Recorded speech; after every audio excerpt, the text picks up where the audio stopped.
Welcome to BikeSocial. Thanks for joining us. 2022.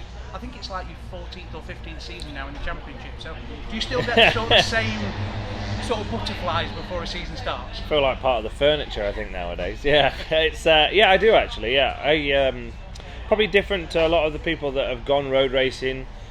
I still really get a big buzz off BSB. I always have done. I just enjoy racing bikes, and wherever I get to race them, the better, really. And Bennetts Superbike is the pinnacle of domestic superbike racing in the world, so why wouldn't I be excited to be here? And yeah, I'm in a position where I'm in a strong team with a really strong bike. Won a couple of races last year, so I'm in that position where I can win races still. So for me, I still get a huge buzz off it. Yeah.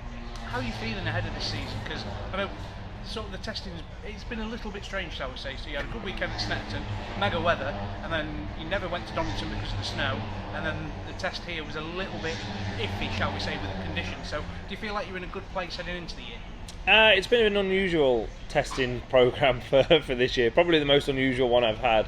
I mean, I suppose the good thing for myself, riding wise, I've been out in Spain on my own Superstock bike loads just to try and get some laps in, which was actually turned out to probably be a really good thing because we've had next to zero testing, as you just said. So it's been weird, yeah, it's been odd, and also really compact and close to the season, which is really unusual. That isn't normally how things would go, and I'm not sure what the championship's going to do about maybe altering that for next year, because I think it didn't give us enough opportunity to be able to actually get set ready for this weekend.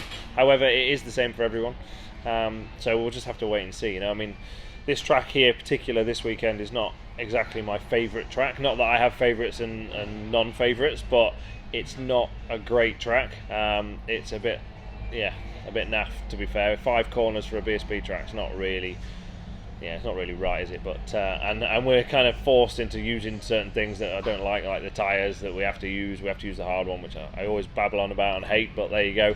The first time I have to use it last week what happened? I ended up on my arse again. So yeah, it's the same shit, different day almost. But yeah, it is what it is. It's the same for everyone. Like I said, this weekend for me is going to be a bit more about survival and just trying to score as many points as possible, get through the weekend without crashing, and almost start my season at Old Park, I feel.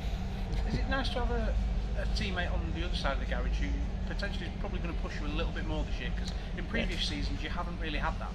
Yeah, I mean, we've tried, or the team have tried to make that happen. It just hasn't seemed to have happened. But Ryan's done a real good job so far. He's been mega to work with.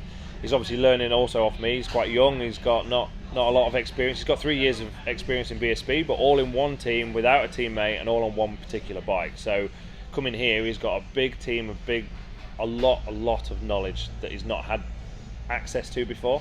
Our team's got a lot of experience and a lot of knowledge and a lot of really clever people that have been in the sport a long time. So it makes a big difference for him. And hopefully he's going to push me along as well. That's the idea. We're a team and we want to beat each other, obviously, but at the same time, if we can help each other and both be at the front, that's the ideal scenario. So looking at this weekend, then, like you say, it's not a circuit that you particularly like. You're forced into using the harder option, rear tyre. You're not allowed to use the softer option. Does that frustrate you a lot heading into a weekend, or do you just kind of have to put it to the back of your mind and just think, well, it's the same for everyone, I've got to get on and do this? Yeah, you just got to put it to the back of your mind. It can be frustrating, and if you dwell on it too much, then yeah, you'll definitely wind yourself up. But there's just no need. There's nothing I can do about it. I can voice my opinion as I do. That doesn't always mean you get the result you want, and that's life, isn't it? You just got to get on with things. So yeah, I'll give 110% like I always do. I actually qualified all right here last year, even with the same scenario. I think I qualified 8th or something, and I was up near the front in the first kind of lap or two before I hit the back of Jason, which was unfortunately what sent me down the road, and the weekend was ruined from that point onwards anyway. But yeah, I'm open enough into seeing how the weekend goes. The sun's shining, we've got blue skies, so it's not all bad. What do you think predictions are for this weekend, for yourself but also for the race winners? Because it could be an interesting weekend, shall we say, because quite a few of the top lads seem to be doing all right at the test, but coming here this weekend it might be a different story. It's a bit of an odd circuit, really, and it always throws up odd results. Like the people who win here or fast here or on the podium aren't necessarily the people that then do that the rest of the year. We've seen some really unusual results here in previous seasons, and I think that's due to the unusual nature of the track and the tyre combination and all the rest of it. So I think it's too hard to predict. I really do. I think British Superbike already is so competitive, and there's so many like really strong riders on the grid this year that I don't know how anybody can choose. I was asked to put a showdown prediction together for BSB the other day, and I was like, I actually don't know who I can put in. Like, there's not enough spaces for everyone. Like, it just doesn't. There's people that I didn't include in it that are race winners and will be race winners this year, and yet there wasn't enough space to put it in the top 8. It's a little bit crazy. Spot on, well, Pete. Thanks for your time. Good luck this weekend. Thank you. Cheers.